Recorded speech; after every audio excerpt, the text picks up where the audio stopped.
हर हर महादेव। শ্রাবণ মাসের চতুর্থ সোমবারে সকলকে জানাই অনেক অনেক শুভেচ্ছা। আজ কিন্তু আমি এসেছি নবদ্বীপ রানীরহাট।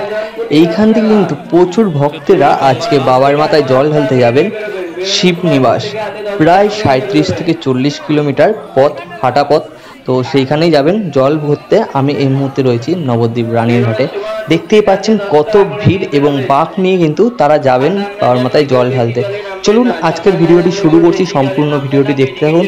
শ্রাবণ মাসের চতুর্থ সোমবারে এখানে কিন্তু এত ভিড় হয়েছে যে আমি কিন্তু আগে কখনো দেখিনি নবদ্বীপ রানীরহাটে এরকম একটি পরিবেশ। কত মানুষ এসছে দেখতে পাচ্ছ, এবং গঙ্গার জলও কিন্তু প্রচুর বাড়তি। এবং এইখানে যে বাঘগুলো দেখতে পাচ্ছেন, প্রচুর কিন্তু বাঘ দেখতে পাচ্ছেন, অনেক বড় এবং ছোট বাঘ। এবং গঙ্গার জলও কিন্তু এই সময় প্রচুর বাড়তি, তাই দেখতে পাচ্ছেন বাঁশের ব্যারিকেড করে দিয়েছে নবদ্বীপ রানীরহাটে জলের মধ্যে। এবং সে যাতে জলের কোনো প্রবলেম না হয়, মানুষের কোনো যাতে প্রবলেম না হয়, সেই জন্য কিন্তু এই ব্যারিকেডটি করে দিয়েছে দেখতে পাচ্ছ। এবং প্রচুর কিন্তু আজকে ভক্তরা কিন্তু এসছেন বাবার মাথায় জল ঢালতে। এবং এখানে কিন্তু বিশাল বড় বড় কিন্তু বাঁক কিন্তু রয়েছে, এবং বাঁক রাখার জন্য কিন্তু এখানে বাঁশ দিয়ে খুব সুন্দর একটি মাচার মতো করে দেওয়া হয়েছে অনেকগুলি। তো সেখানে কিন্তু মানুষে কিন্তু বাঁক রাখছেন। এবং শুধু নবদ্বীপ না, নবদ্বীপের আশেপাশের থেকেও কিন্তু অনেকেই যাচ্ছেন এই শিবনিবাসে বাবার মাথায় জল ঢালতে। দেখছেন কত ভক্তেরা এসে হাজির হয়েছে নবদ্বীপ রানীরহাটে।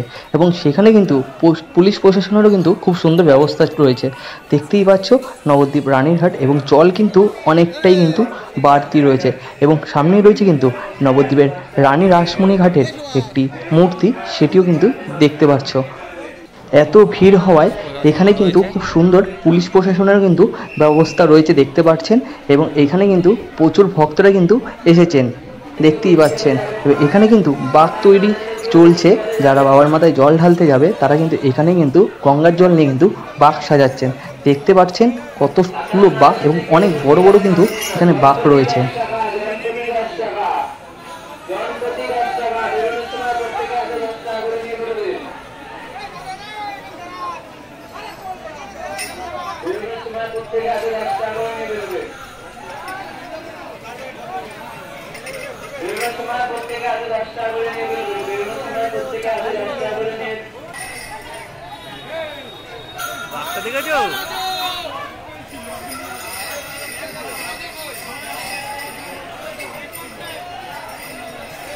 সামনে কিন্তু দেখতে পাচ্ছি একটি বিশাল বড় বাঘ নিয়ে আমার দিকে কিন্তু এগিয়ে আসছে। এবং কত বড় বাঘ সেটি কিন্তু সামনে আসলে কিন্তু আপনারা দেখতে পারবেন। চলুন সেটি কিন্তু এখন দেখানো যাক। ত্রিশূলধারী সেই বড় বাঘটি দেখতে পাচ্ছেন যে সামনের দিকে কিন্তু এগিয়ে আসছেন। পিতল দিয়ে কিন্তু পুরো কাজটি করা, একবার দেখতেই পাচ্ছেন। এবং কমেন্টে কিন্তু আপনারা কিন্তু হর হর মহাদেব অবশ্যই লিখবেন। দেখুন কত বড় বাঘ। এরকম বাঘ কিন্তু আমি আগে কখনোই দেখিনি। এবং ঝুনঝুনিগুলো দেখুন জাস্ট কত বড় বড়। কয়েকজন মিলে কিন্তু এই খালি বাঘটি কিন্তু ওঠাচ্ছে। যখন জল ভর্তি হয়ে যাবে তখন কিন্তু বাঘটি আরও বেশি ভারী ওজন হয়ে যাবে। এত বড় বাঘ নিয়ে কিন্তু তারা যাবেন ৩৭ কিলোমিটার পথ অতিক্রম করে শিবনিবাস।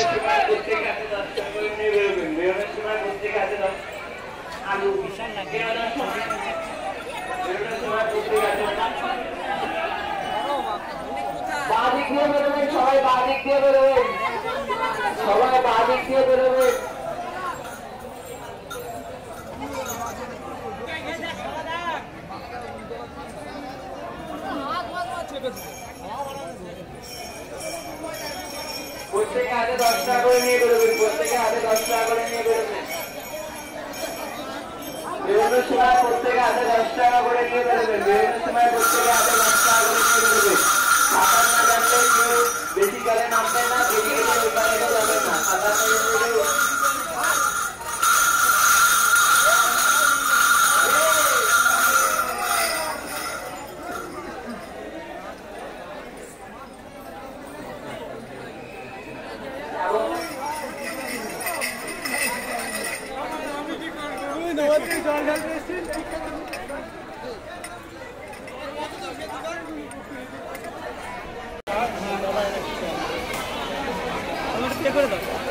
গান ধরো, জোরে করে একটা গান ধরো শুনি।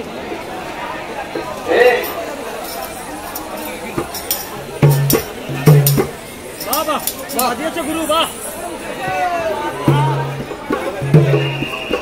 10 টাকা, জনপ্রতি 10 টাকা, বেরোনোর সময় প্রত্যেকে হাতে 10 টাকা নিয়ে বেরোবেন। বেরোনোর সময় প্রত্যেকে হাতে 10 টাকা করে নিয়ে বেরোবেন।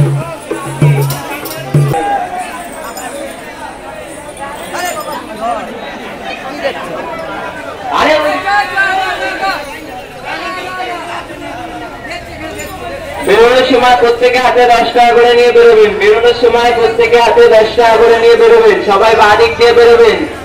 বেরোনোর সময় প্রত্যেকে হাতে 10 টাকা করে নিয়ে বেরোবেন। 57 থেকে বেশি দূরে নামবেন। আজ কিন্তু শ্রাবণ মাসের লাস্ট সোমবারে আমি এসেছি নবদ্বীপ রানীরহাট। আর রানীরহাটে দেখতে পাচ্ছ তোমরা দৃশ্যটা কতটা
চলুন আজকে সম্পূর্ণ ভিডিওটি দেখার জন্য অনেক অনেক ধন্যবাদ। এবং কারা কারা বাবার মাথায় জল ঢালতে গেছেন অবশ্যই কিন্তু কমেন্টে জানাবেন এবং হর হর মহাদেব অবশ্যই কিন্তু লিখবেন।